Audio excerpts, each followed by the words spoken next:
Nyagasani nakomeze abacumbagize aho muri hose, mugire ubuzima bwiza, ituze n'umunezero bibarange. Nyagasani nabarinde kabone n'ubwo nabura ubuzima ariko mukabaho. Ndabakunda niyo mpamvu uyu munsi ngiye kubatamo amakuru y'icyamamare Bruce Melody na Yago, ku makuru agenda avugwa mu bice bitandukanye. Ngiye kwibanda kuri Yago na Bruce Melody, aho mubona ko Bruce Melody uyu munota wa none yanyagiwe, ntabwo akivuga. Yishe abahanzi benshi, yagiye abaheza hasi, agatanga amafaranga mu binyamakuru, ku maradiyo, hagakinwa indirimbo ze z'abandi bahanzi bari kuzamuka nka ba Kivumbi, nka Yago, Juno Kizigenza, reba ba Marina, n'abandi bakobwa benshi muzi cyane bari kuzamuka mu muziki. Aba bose yagiye abaheza hasi ngo ashaka kuyobora umuziki w'u Rwanda. We ni umuntu umeze ute ku buryo yayobora umuziki w'u Rwanda igihe cyose agihumeka, no ku mbuga nkoranyambaga ze akajyaho akabivuga? Aba yishingikirije iki? Murumva ibintu nyine aba arimo, wese abandi hasi. Dukomeje, Big Energy uyu munsi wa none yafashe intera, aho Big Energy muri Canada muri iyi minsi, mu minsi mike yayishize, ni nk'ahari nk'ubu ngubu Bruce Melody yateguye igitaramo. Abanyakanada bari bamwishyuye amafaranga, basabye ko abasubiza amafaranga yabo n'amatike, bigumuye bakora imyigaragambyo. Big Energy no muri United State naho iri kwigaragambya Yago Big Energy, kandi ibyo byose Yago ntabwo yabigizemo uruhare, ahubwo Big Energy ngo ni abantu, uko bikunze kubisobanura, ngo ni abantu bafite umutima mwiza, bakunda buri wese, no ku isi hose barahari. Bruce Melody rero ubwo n'amahanga yose amaze kumenya ko akora indirimbo zimeze ibishishwa ziri aho. Ndaje mbabwire buri kimwe cyose, aho na MTN muzika mu birori bimaze iminsi bikwirakwizwa mu ntara hose, abahanzi bataramira mu bijyanye na MTN, nabyo ntabwo bazamuhemba Bruce Melody kubera ko indirimbo akoresha ntabwo ari ize. Byamenyekanye. Tugendeye ku bafana ngo bakunze kuvuga ngo Bruce Melody arenze Yago, nubwo yamutorokeje, yatumye atoroka, agaturuka agatsiko ko mu gihugu. Ibi bintu byakunze kuvugwa. Reka twibande kuri cano k'umubare. Yago afite iyi cano ya mbere, afite n'indi, afite 675,000 by'abasubscriber cyangwa abantu biyandikishije mu muryango bamukurikirana. Akaba afite video 2,000 na video 200 zirenga. Ibi ni ibikorwa bya Yago. Akaba afite 123,000 n'ibindi bihumbi navuze byo ntabwo mbigiyemo. Yago akaba yaratangiye ku itariki 23 z'ukwa mbere 2016 gukoresha imbuga nkoranyambaga nka YouTube.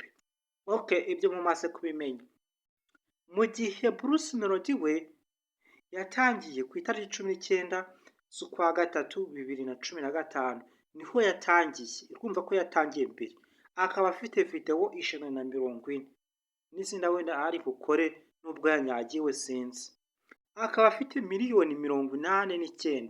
Ibaze umuntu yakandamije akamuha nk'akayanga, aramurenze. Uyu munsi afite 123,000,000 we mu gihe afite 89,000,000.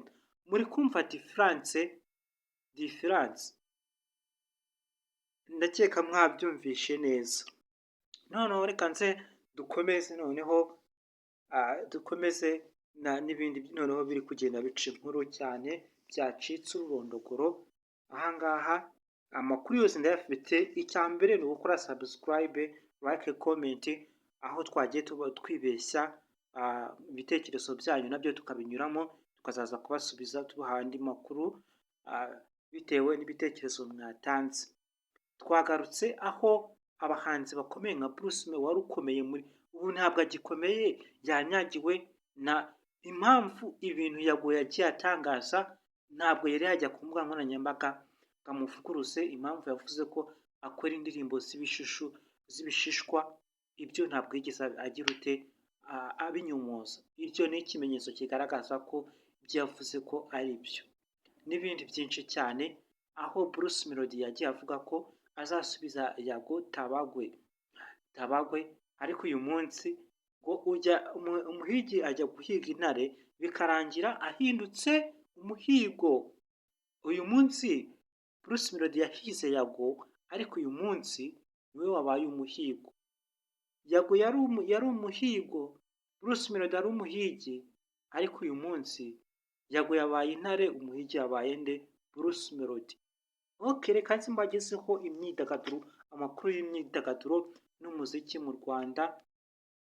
Ibintu nabyo byabaye ibindi, aho abategura igitaramo cyangwa se ibitaramo mu Rwanda bya muzika, nko gukora igitaramo nk'umuhanzi, ibi nabyo amafaranga ava mu nzego zo hejuru zishinzwe imyidagaduro, abashinzwe gutegura ibitaramo no kubipangira abahanzi, ayo mafaranga yose barayirira, aho babwira umuhanzi ngo niba urafata miliyoni 5 uraduhamo 2 usigarane 3, kandi basanga mufitanye n'amatiku n'izo 3 ntuzibone, waragiye ubavugaho bakomantingaho.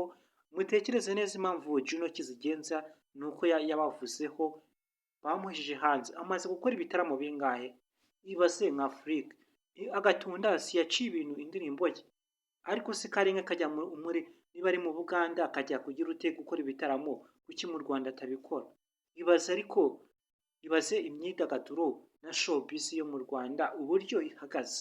Mbaho ibimenyetso, ukuri nuko mutabyumva cyangwa se ngo mubimenye.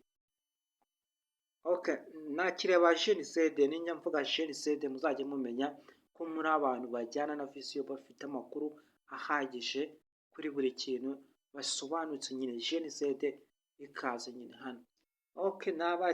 Nabakiriye hano ku muyoboro wanyu Pro TV News /English, twigisha n'icyongereza ibintu bitandukanye, amakuru, imyidagaduro, intambara zo muri Afurika no hanze, isi yose turayizenguruka tukayijagajaga, buri kimwe cyose tugikoraho. Icya mbere, kora subscribe, like, comment, share.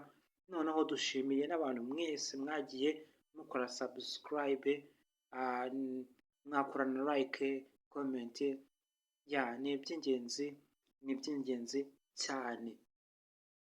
Ahangaha rero Bruce Melody murabona n'akandi gatsiko yagiye afata abandi bahanzi bakomakomeye bari kuzamuka nyine ayobora, nyine bakamuyoboka akabiyegereza, ariko kugira ngo batazanamurengaho, akoresha uburyo bwose bushoboka ko bagomba guciririka bakajya hasi, ariko ntabwo atekereza n'ahantu yavuye. Ibaze abahanzi bari kuzamuka, aho atabafashije ngo abazamure agahita kuzimya. Urumva uyu muntu, urubyiruko se watera imbere gute? Kandi nzaza kubakorera amateka ye, ukuntu yatangiye umuziki, aho byavuye n'inkomoko. Icya mbere mukore subscribe, ibyo nibyo bya mbere. Niba mushaka kumenya amakuru agezweho, amakuru nyine byimbitse, ngewe nzajya mbagezaho mu gihe mfite umwanya, ariko igihe akenshi mba ndi busy, ariko ndabatekereza iteka n'iteka, nzajya mbagezaho amakuru. Uyu muhanzi yanyagiwe, mwibuke mbere, uyu muhanzi Yago akaba n'umunyamakuru, mbere akizamuka yari inshuti yani Bruce Melody, aho Yago yahaye inka. Ibaze, yahaye inka Bruce Melody arayanga ngo nayivunjemo amafaranga aba ariyo amuha. Mu muco wa Kinyarwanda, iyo umuntu aguhaye inka umutegeka kuguha amafaranga, ibyo ni umwanda. Urayakira, wenda wagera inyuma ukayigurisha, wenda wazajya gukura, yazaza kureba cyangwa se ugiye gukura ubwatsi agasanga warayigurishije, ariko ibyo bikaba byararangiye. Umuntu aguha inka gute ukayanga ukamwaka amafaranga? Mu muco wa Kinyarwanda ibyo bintu ntabwo bibaho. Aho yamutayemo akantu Yago ko ari umwana wo mu bimfuzo cyangwa se ibibetezi, ko atazi inka, niyo mpamvu ntabwo yari agakwiye kumuha inka. Ibintu bya showbiz hano biri kugenda byangirika cyane cyane. Reka twisengere, twisengere aho ibi ngibi ntabwo twabitindamo cyane, ariko ndaza kubakorera andi makuru arambuye, nuko nta mwanya mfite, ninza kubona umwanya. Icya mbere ni uko mwoza mukiyandikisha muri uyu muryango. Nyagasani nakomeze abarinde, abasindagize, mukomeze mugire ubuzima buzira umuze. Mboneyeho no gusabira